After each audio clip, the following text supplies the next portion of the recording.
Hello everyone, I hope you all are doing well.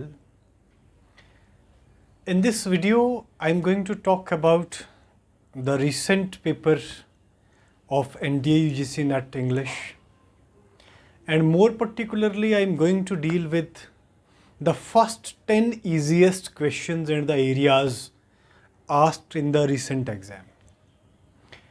इस video के अंदर हम पूरे पेपर में से नहीं, फर्स्ट 10 क्वेश्चंस में से, यानी 51 सीरियल से लेके 60 to 65 सीरियल तक जो भी सबसे ईजीएस्ट क्वेश्चंस पूछे गए हैं उनकी बात करेंगे. Alongside I am also going to talk about the areas जहाँ से ये क्वेश्चंस पूछे हैं, and we all are going to discuss all such questions in a detail.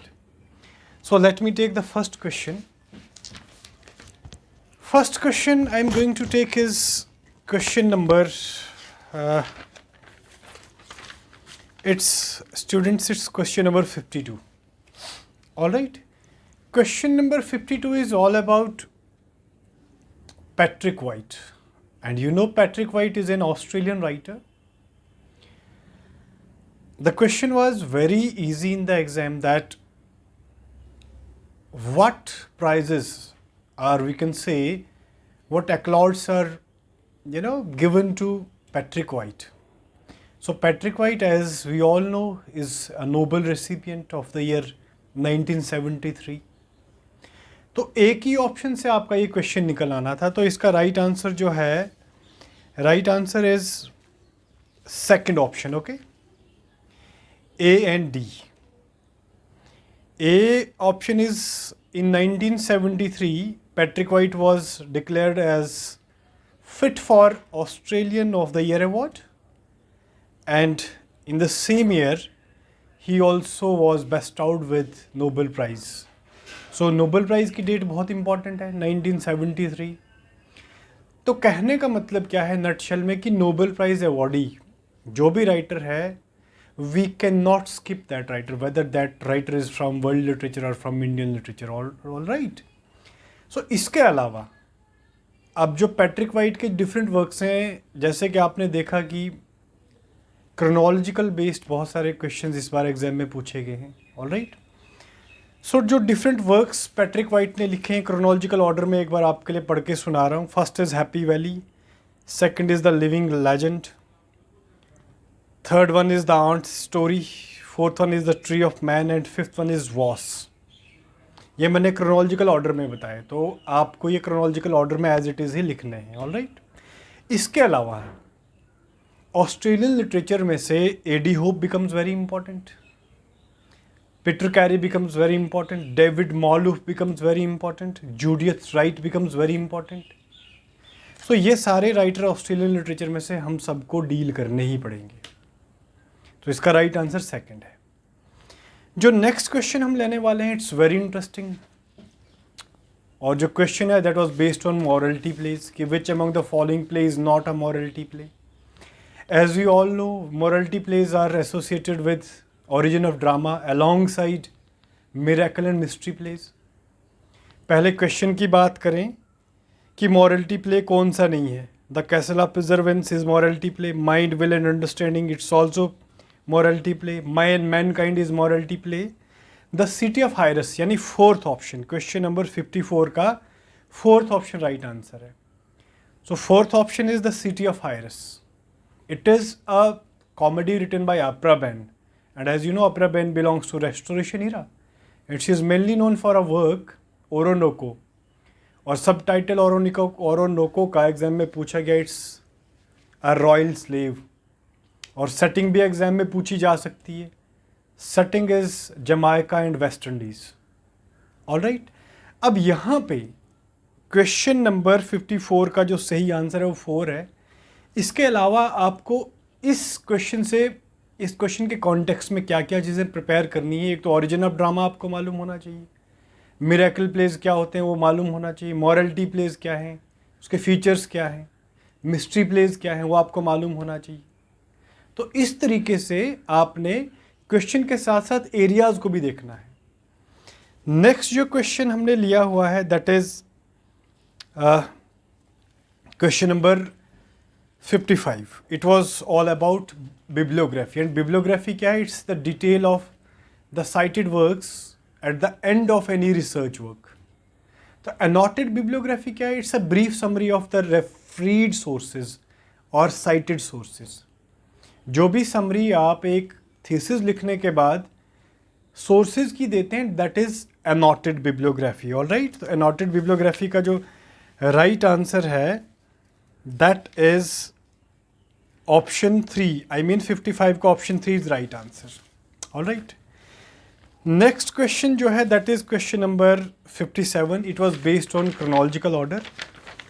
ये आप दिमाग में रखें कि हम सबसे easiest question कर रहे हैं फर्स्ट 10 to 12 questions में से. इसी तरीके से मैं different parts में बाकी भी questions आपके लिए लेके आने वाला हूँ alongside areas and rest of the information. Question number 57 जो था, it was based on chronology, and chronology was asked of John Milton, or John Milton is, you know, a big guy and most frequent writer in UGC NET or other exams like Master Cadre and you know this KVS and NVS exams.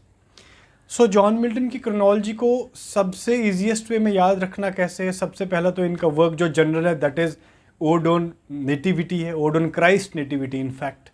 इसके बाद जो exam में पूछा गया that was L Allegro, right? यानी जो twin poems हैं वो फर्स्ट है, यानी first E is the first option, यानी क्वेश्चन नंबर 57 का जो राइट आंसर है दैट इज ऑप्शन फर्स्ट. अगर आपको एक भी इसका क्रोनोलॉजिकल ऑर्डर में वर्क मालूम होता तो क्वेश्चन निकल जाना था. ऑलराइट, तो क्रोनोलॉजी मैंने आपके लिए बना के रखी है. First is L'Allegro, second is Comus and Comus is a masque, question पूछा गया. Next is lascivious, Lascivious is, you know, elegy. Then Paradise Lost and Paradise Regained.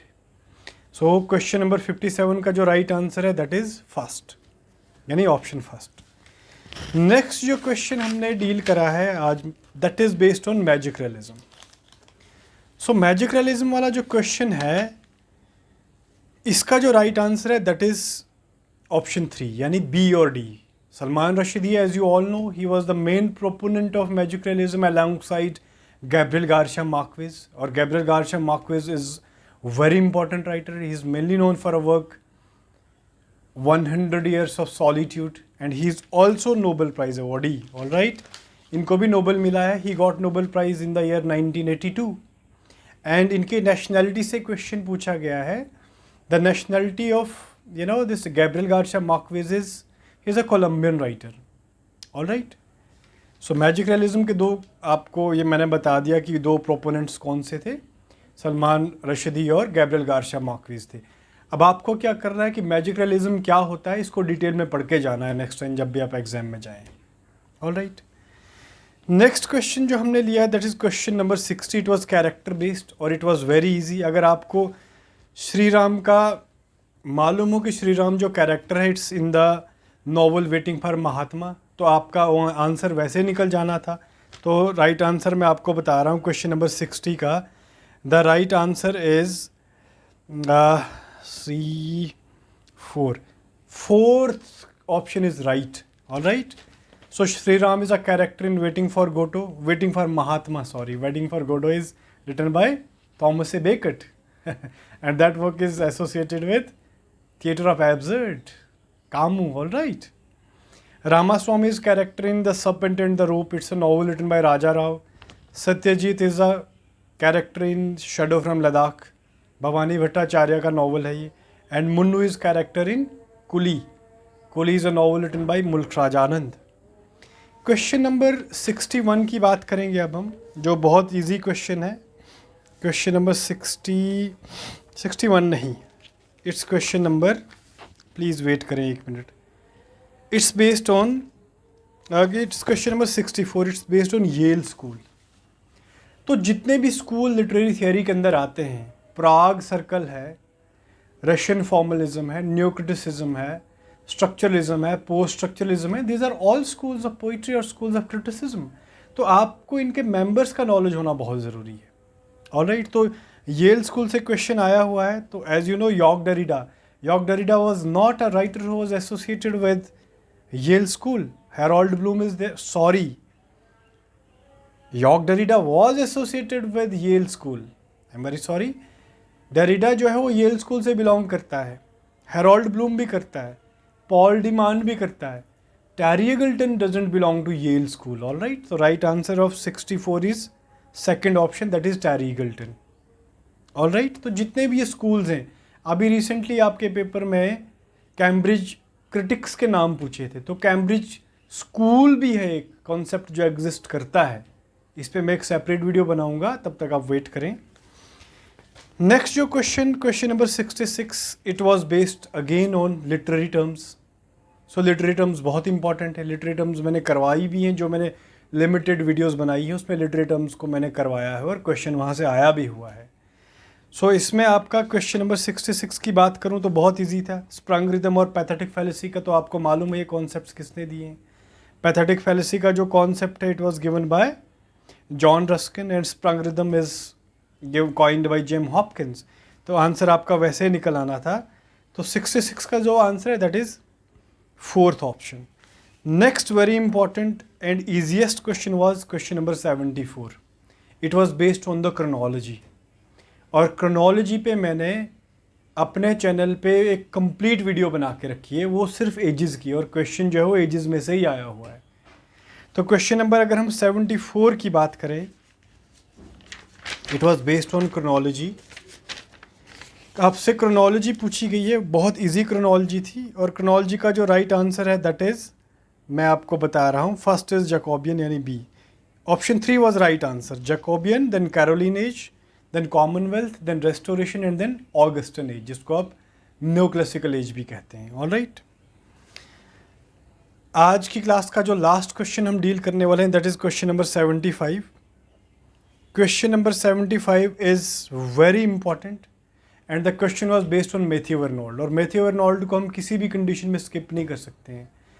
ये इतनी बड़ी लाइन आपसे एग्जाम में पूछी गई है, मैं आपके लिए पढ़ रहा हूँ।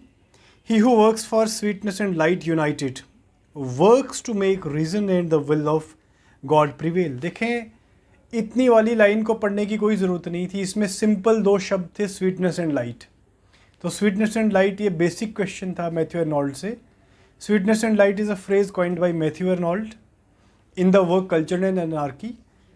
पहले क्वेश्चन पूछा गया है कि हेलेनिज्म और हैब्रिज्म का क्वेश्चन कॉन्सेप्ट किसने दिया था, तो हेलेनिज्म एंड हैब्रिज्म का कॉन्सेप्ट भी मैथ्यू अर्नोल्ड ने दिया और सेम वर्क में दिया है, that work is culture and anarchy. All right, so इसी तरीके से नेक्स्ट वीडियो में मैं और 10 ईजीएस्ट क्वेश्चन लेके आऊँगा। ईजीएस्ट क्वेश्चंस को डील करने का फ़ायदा क्या है कि ये जो एरियाज़ हैं, ये जो क्वेश्चंस हैं मोर पर्टिकुलरली, ये सब लोगों के लिए ईजी होते हैं और ये मैक्सिमम स्टूडेंट्स जो हैं वो ठीक करके आते हैं। हम मेरिट में क्यों नहीं आ पाते हैं, क्योंकि हम इजी क्वेश्चन गलत करके आते हैं। अब देखें यहाँ से मैजिक रियलिज्म का क्वेश्चन बहुत इंपॉर्टेंट और इजी था। मॉरलिटी प्ले जो ओरिजिन ऑफ ड्रामा पे बेस्ड है, बहुत इजी क्वेश्चन था। पैट्रिक वाइट का क्वेश्चन बहुत इजी था, क्योंकि नोबेल प्राइज़ तो ऑलमोस्ट मोटे तौर पे सबको मालूम होने चाहिए। आपके 2 क्रोनोलॉजिकल क्वेश्चन थे, एक एजेस पे था, बहुत इजी क्वेश्चन था। स्प्रंग रिदम वाला पैथेटिक फैलेसी वाला question, it was very easy question. आपके श्री राम एंड सत्यजीत का जो कैरेक्टर बेस्ड क्वेश्चन था, that was again very easy. So although this exam has been cancelled by NTA UGC NET, लेकिन areas तो यही रहेंगे ना, तो आपको स्टिक रहना है और इन कॉन्सेप्ट्स को डिटेल में दोबारा से पढ़ के जाना है। ये मैंने आपको फर्स्ट ईजीएस्ट 10 क्वेश्चंस की बात डिटेल में आपको एरिया को इंक्लूड करते हुए आपसे करी। तो आप अपना ख्याल रखें और don't be the victim of the rumours prevailing in the market. Stay positive, take care, bye bye, and don't forget to subscribe and like the channel. Thank you.